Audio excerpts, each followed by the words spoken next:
Hello दोस्तों। तो यहाँ पे ना एसएसए में जो क्वेश्चंस आए थे उन सभी के आंसर्स मैं यहाँ पे आपको बता रहा हूँ। जिस बच्चे ने मुझे भेजा है वो बच्चा बहुत डिसेंट बच्चा है, उसने ज़्यादातर सारी चीज़ें मुझे यहाँ पे बता दी हैं। ठीक है, आंसर्स मैंने खोज लिए हैं। थोड़ा बहुत जो आगे पीछे हुआ होगा वो आप लोग देख लेना कि एग्जैक्टली तो नहीं मिल पाता है। अब मैं इतना भी बता रहा हूँ, किसी बच्चे ने इतना भी याद करा था वही बहुत बड़ी बात है। बाकी तो वो भी नहीं बताते हैं। और आपको लगता है कि भाई कुछ और क्वेश्चन था, ये जो आपकी बताया आपने क्वेश्चन थोड़ा सा डिफरेंट है, तो आप कमेंट में लिख देना, उसमें कोई दिक्कत नहीं। ठीक है, क्रिटिसाइज करने से बेटर है कि आप वो क्वेश्चन नीचे लिख दो कमेंट में कि सर ये क्वेश्चन है, सो दैट कि जब इसकी वैकेंसी बाद में आए तो जब बच्चे बाद में वीडियो देखे तो वो कमेंट में पढ़ सके कि सही सर सही सही क्वेश्चन क्या था और सही वीडियो क्या है। इसीलिए वो चीज़ जरूरी होती है।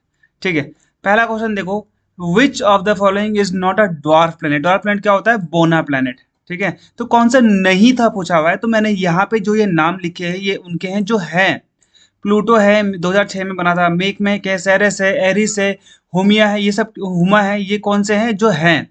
इनके अलावा एक नाम होगा वो आपको यहाँ पे टिक लगाना था।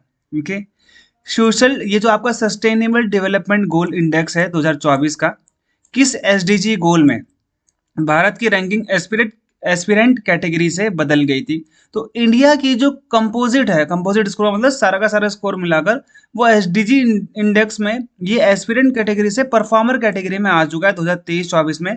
और सबसे जो अगर आपसे एसडीजी पूछा था तो एसडीजी 2 होगा आपका, पुअर्टी वाला।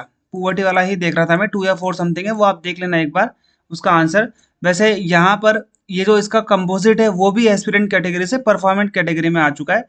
वहां पे जब ये आंसर दिखा रहा था तो वहां पे आपका ये एसडीजी 2 दिखा रहा था गोल।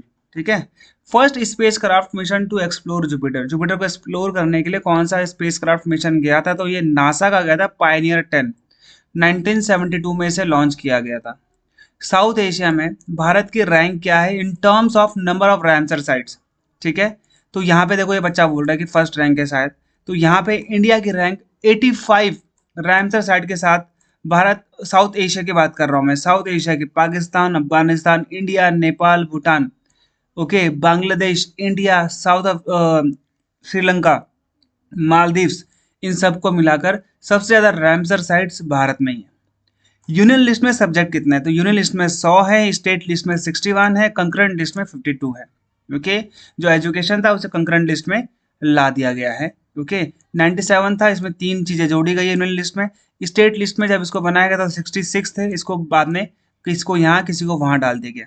ओके, तो ये 100 है आपका answer. Which of the following is 100 आता है, कई जगह 101 भी आता है। ओके, वो भी आप लोग देख सकते हो। विच of the following is not a tributary of Yamuna.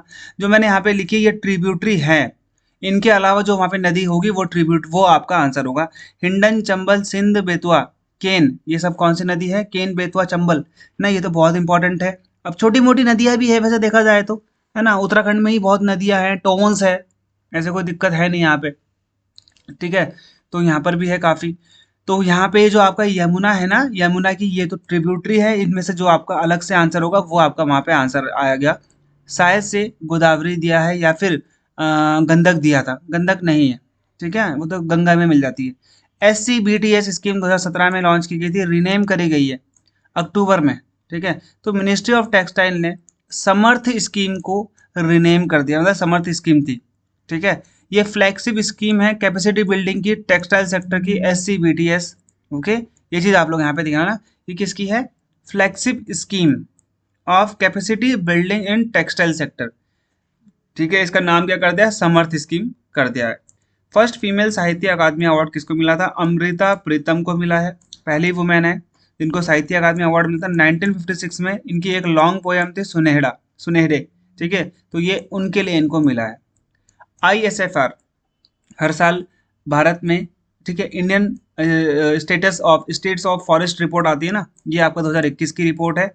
इसके हिसाब से भारत में कितने प्रतिशत भाग पर आपको फॉरेस्ट कवर, जंगल मिलेगा? तो भारत के 21.71% पर आपको जंगल देखने को मिलेगा भारत के जोग्राफिकल एरिया में। इक्कल सारी जीआई टैग मिला था। अब ये जो जीआई टैग है बहुत पुराना है, मुझे नहीं पता कि ये क्यों पूछ लिया। 2007 में जीआई टैग मिला था इसको, कर्नाटक की है। ठीक है, इक्कल सारी। Which of the following is the air to air missile developed by DRDO? देखो, या तो आपका वहां पे अस्त्र होगा आंसर, क्योंकि इन तीनों में से एक ही आया होगा। ठीक है, ये है आपका एयर टू एयर पूछा है ना, तो ये अस्त्र ही होगा आपका आंसर, क्योंकि ये जो आकाश और रुद्रम है, आकाश तो सरफेस टू एयर है यानी कि नीचे से ऊपर छोड़ेंगे, और ये एयर टू सरफेस है रुद्रम वन। ओके, एक तो नीचे से ऊपर है, ऊपर से नीचे है, तो एयर टू एयर अभी तक अस्त्र ही है, तो यही आपका वहां पे आंसर होगा। ओके, चलो अगला देखो, आयोडीन डेफिशिएंसी डे हम लोग कब मनाते हैं? अक्टूबर 21 को मनाते हैं। NCW national commission for women के चेयरमैन थी, 19 अक्टूबर 2024 में बनी थी विजय किशोर राहतकर। ओके, तो विजय किशोर राहतकर क्या बनी थी यहाँ पे? एनसीडब्ल्यू की चेयरमैन बनी थी। दीपम में ए की फुल फॉर्म क्या है? दीपम क्या होता है? Department of disinvestment has been renamed as department of investment and public asset management. ठीक है, तो किसकी बोली थी इसने? इसने ए बोला था ना, तो ये एसेट हो जाएगा, ए का यहाँ पे क्या हो जाएगा? एसेट हो जाएगा। इंडिया और इंग्लैंड दो दो बार टी20 वर्ल्ड कप जीत चुके हैं। तीसरी कौन सी कंट्री है जिसने दो बार टी20 वर्ल्ड कप जीता है? तो इंडिया ने 2007 और 2024 में, अभी करंटली वो इंडिया ने जीत लिया है। इंग्लैंड ने 2010 और 2022 का जीता था। इंडिया ने सबसे पहला, ये सबसे पहला वाला है, ठीक है, फर्स्ट। और ये पूरा आईसीसी तभी स्टार्ट हुआ था टी20। वेस्ट इंडीज ने 2012 और 2016 में जीता। ये तीन कंट्री ऐसी जिन्होंने दो बार जीत लिया है। ठीक है, इदुक्की डैम का जो रिवर है वो कौन सा है? इदुक्की डैम जो है ये एक डबल कर्वेचर आर्क डैम है। ये पेरियर नदी पर है और केरला में है। मेजर पोर्ट कौन से? मेजर पोर्ट भारत में सिर्फ 13 ही मेजर पोर्ट है। मेजर पोर्ट होते हैं बड़े पोर्ट। ठीक है, महाराष्ट्र के दो मेजर पोर्ट हैं, जवाहरलाल नेहरू और मुंबई पोर्ट। जवाहरलाल नेहरू पोर्ट को नाहवा शेवा भी बोल देते हैं कई बार, है ना। तीन तो मेन पोर्ट है तमिलनाडु में, चेन्नई हो गया, कामराजर पोर्ट हो गया, वीओ चिदम्बरनार पोर्ट ट्रस्ट। ठीक है, तो ये भी है आपका। तो ये तमिलनाडु, वैसे तो आपका आंसर ये होना चाहिए महाराष्ट्र अगर ऑप्शन में होगा तो, नहीं तो तमिलनाडु तो होगा ही होगा। एक पोर्टल है रिलेटेड पेंशन से, अब इसका पूरा क्वेश्चन पता नहीं चल पाया, लेकिन एक online pension section and payment tracking system था भविष्य, और ये पुराना है, अभी का नहीं, 2020 17 18 का है ये समथिंग। तो ये भविष्य एक पोर्टल था, मे भी ये पूछा होगा, नहीं तो किसी स्टेट का पोर्टल पूछा, क्योंकि कुछ स्टेट भी ऐसे हैं जिन्होंने अपना पेंशन पोर्टल लॉन्च किया है, तो वो भी हो सकता है। एशिया में लैंडलॉक कंट्री क्या है? लैंडलॉक कंट्री वो होती है जिसके कोस्ट, जो किसी भी, जिनकी जो टेरिटरी है वो किसी भी समुद्र से नहीं लगती है। ठीक है, तो भारत, एशिया में 12 कंट्रीज ऐसी हैं, Uzbekistan, Turkmenistan, Tajikistan, Nepal, Mongolia, Turkmenistan, Kazakhstan, Laos, Bhutan, Azerbaijan, Armenia and Afghanistan. ये कंट्री कैसी हैं? जिनको कोई भी सी टच नहीं करता है। ओके, कैलाश मानसरोवर की यात्रा है, ये कि कौन सी मिलिट्री हैंडल करती है? तो आपको पता है ये मिनिस्ट्री ऑफ एक्सटर्नल अफेयर इसको मैनेज करती है। दूसरी इंपॉर्टेंट चीज, इसमें यहाँ पे वीजा लगता है। ओके, जून से सितंबर के बीच में होती है, दो जगह से होती है, सिक्किम से होती है और उत्तराखंड से होती है। ठीक है, बारालाछाला ये पास है, वहां से होती है। Second light house tourism, basically ये क्या था? Second national light house festival and light house tourism tourism conclave, ये कहाँ पे हुआ है? तो ये उड़ीसा के पुरी में हुआ है, 19 अक्टूबर 2024 से। ओके, प्रधानमंत्री RKY राष्ट्रीय कृषि विकास योजना में कौन सी स्कीम को मर्ज कर दिया गया है? तो ये कौन सी मर्ज हो गई है? कृष्णोन्नति, दोनों मर्ज हो गई वैसे आपस में, कृष्णोन्नति। ठीक है, कृष्णोन्नति योजना अक्टूबर 2024 में ये मर्ज हुई थी। ठीक है, टोटल मेंबर्स कितने हैं सेबी के बोर्ड में? सेबी के बोर्ड में टोटल 9 मेंबर है, एक चेयरमैन मधाबी बूच, 2 मेंबर जो कि फाइनेंस मिनिस्ट्री से आते हैं, एक मेंबर जो कि RBI से आता है, 5 मेंबर जिनमें से 3 मेंबर होते हैं होल टाइम मेंबर्स जो कि यूनियन गवर्नमेंट ऑफ इंडिया, भारतीय सरकार नॉमिनेट करते हैं। टोटल 9 मेंबर यहाँ पे हो जाते हैं।